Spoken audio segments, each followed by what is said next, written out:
Hi guys, welcome back to my channel, or welcome.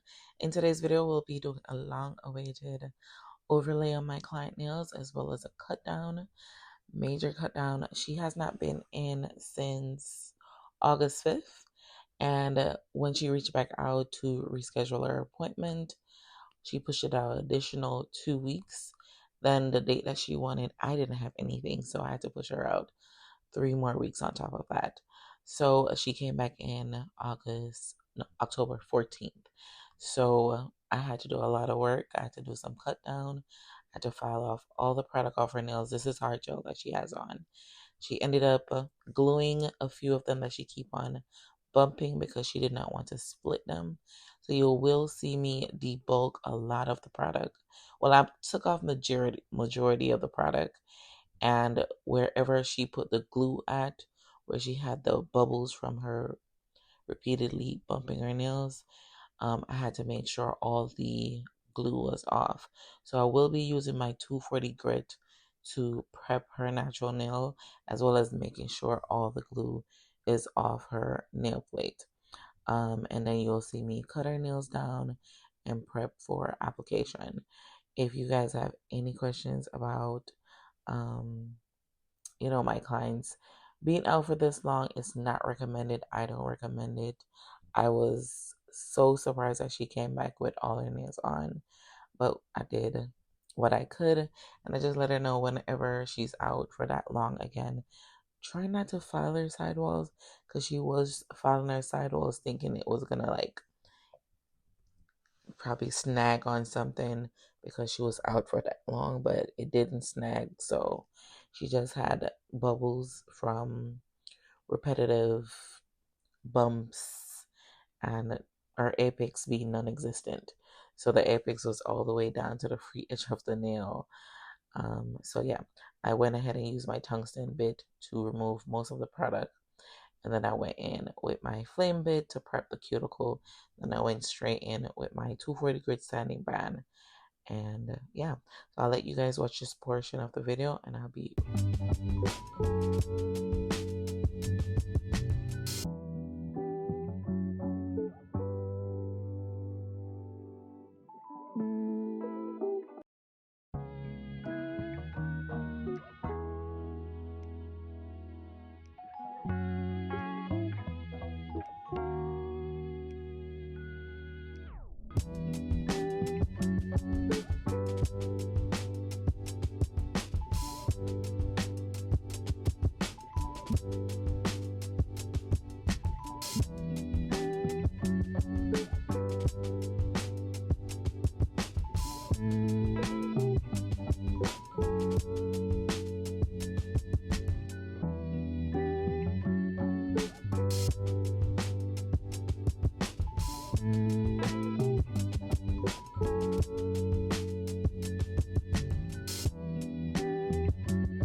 Alright guys, I purposely left her cut down for last because I have a habit of cutting them down way too far. So I made sure to do it last and ask her what length she's going for. On her pointer here, she has a little Lucanikia, I want to say it's pronounced. I can't remember, but I'll put it on the screen. And that's just caused from repetitive bumping.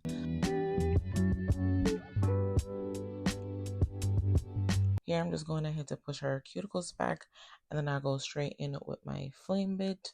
I got these flame bits off Amazon. I have tons of them. I change them out every 3 to 4 months or as needed. I have not had any problem with using them.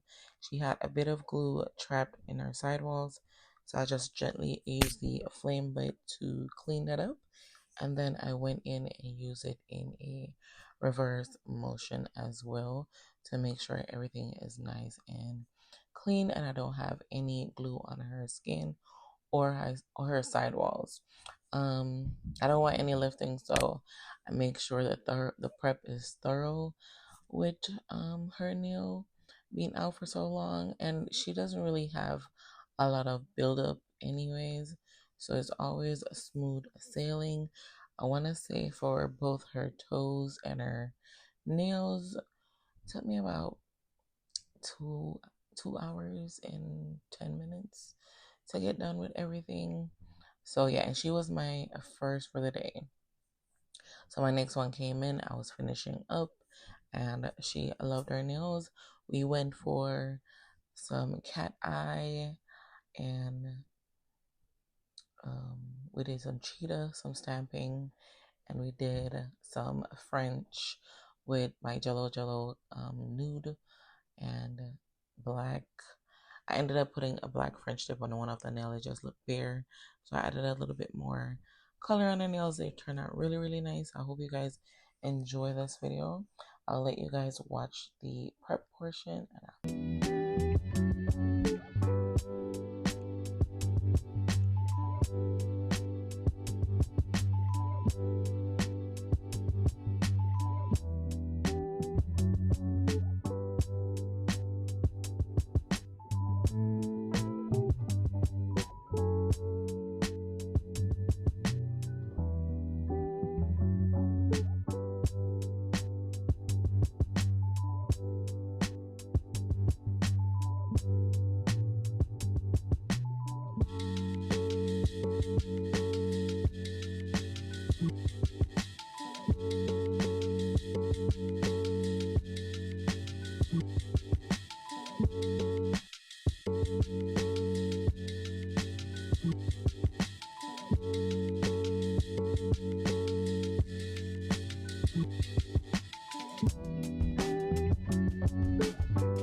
All right, guys, so here's where I left just a small clip so you guys could see her left hand. She did it really well. I took up most of the product. I'm just going in with my Young Nail Protein Bond to prep the entire surface of her nails. And we will be doing some restructuring. We'll be going straight in with or Macard Clear Poly Gel at the free edge of her nail. And I'm using a nice size bead because I will be spreading the product from the middle of our nail bed all the way down to the free edge. I won't have to do this again until the next 2 or 3 fills. So yeah, usually I will put it only on the free edge, but because I don't necessarily always debulk or take the product off all the way, this just ensures that the structure underneath is nice and good, and she has flexibility. So this is what I'm doing. If you guys have any questions about my hybrid method, let me know. And if you have given it a try, let me know how you've been liking it, what you have seen differently by using either the poly gel under your hard gel, your builder gel, soft gels, I should say, or even your acrylics. So yeah, here I am just going ahead to make sure the product is nice and leveled and it's nicely smoothed and there's no lump and bumps. For her sides, she did shape them just a little bit. So I'm just trying to make sure the sidewalls are supported. And I know once her nails grow back out, she will be good again. This client, she is a picker. I've never had to cut her toenails. She had a bad experience going to the traditional salons, and ever since she's been coming to me, which is about, I think maybe 5 years, I've never had to cut her toenails because she's just scared. She went to the salon before and they cut her toenails down too much, so they clipped her hyponychium. So she had blood everywhere. So yeah, she does that herself. All I have to do is take off her old polish, repolish her nails, and clean up her sidewalls and her cuticles and so on. So yeah, that's what I do for her whenever she comes in. And she usually come in every 4 weeks. Her going 10 weeks this time was such a surprise, but she made it work. So yeah, I will be using my Beetles Hardgel to overlay her nails. I do want to invest in a brand that I like consistently and is working well with my clients. So for the new year, I think I'm going to go ahead and invest in 2 Hardgel systems. I won't say what Hardgel system yet, but I am testing them out. You guys know I love gel bottles, so gel bottle will still be in my inventory, but I am looking into 1 or 2 more. I don't feel it's necessary to go out there and buy tons of product only to have them just store up in your salon or your suite. So yeah, I learned my lesson when it comes on to that, because the overhead costs will eat up all your money. You won't have no money going home with.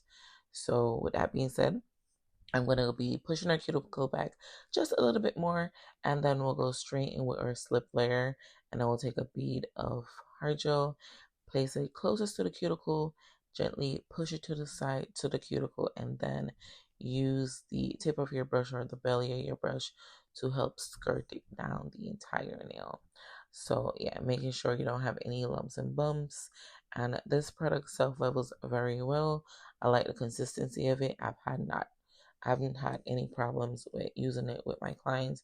Of course, using your product in moderation and following the guideline per the manufacturer guidelines will always help you.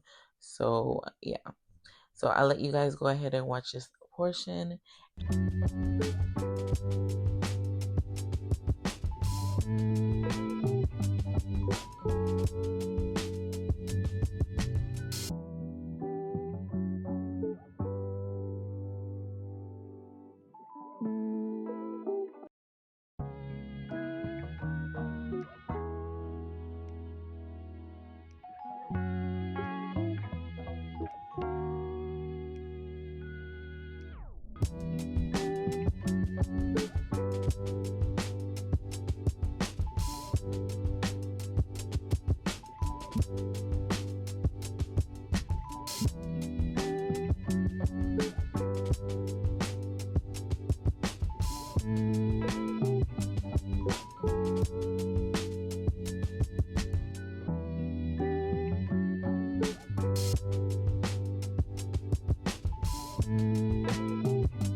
Here I'm going in with my 100-180 grit nail file to etch the surface of her nail, and then we'll go straight in with our 240 grit sanding band to finish file.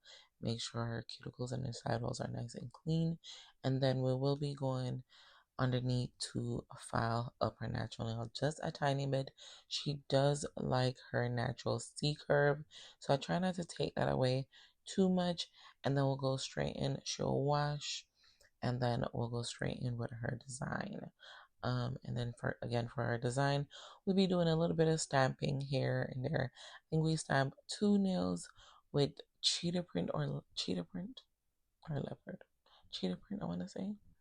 But we put it on a cat eye base, and then once I was done, I was like, this kind of look a little bit plain, so I ended up just going in with an orange buffer, buffed the surface of the nail, and just added a black French to her pinkies, and that just tied the whole design in perfectly.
All right, guys. So I did went in with my Jello nude and black from that collection I got from Searson a while back.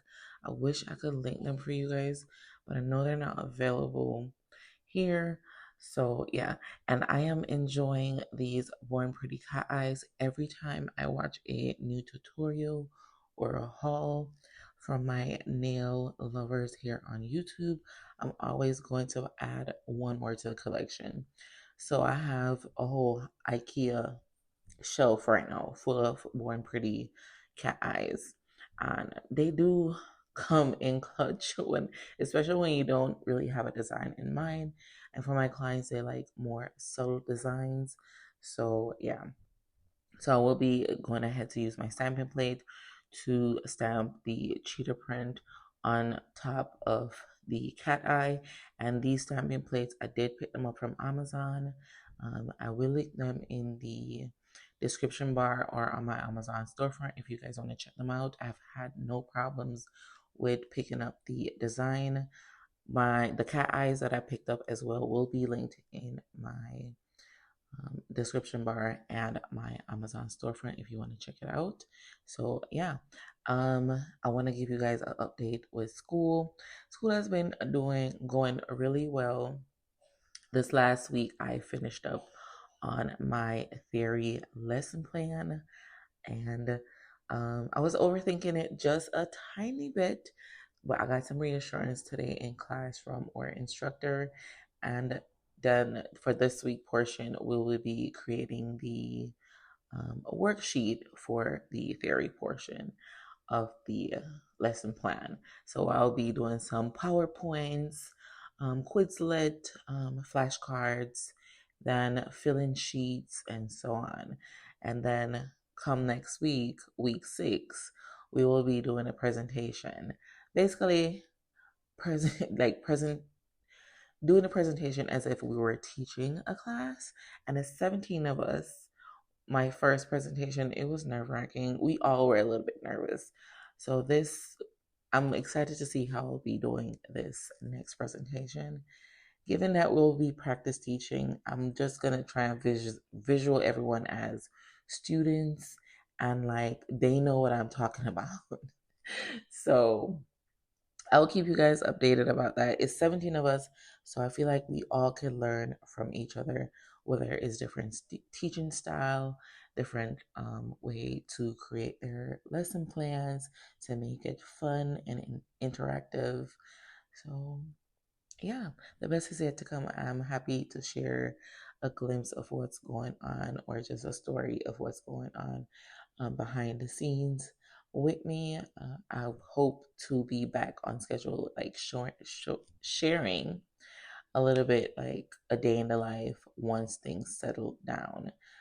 Right now, things are just connecting perfectly. So I'm hoping it continues just like that and nothing will interrupt this new journey that I'm embarking.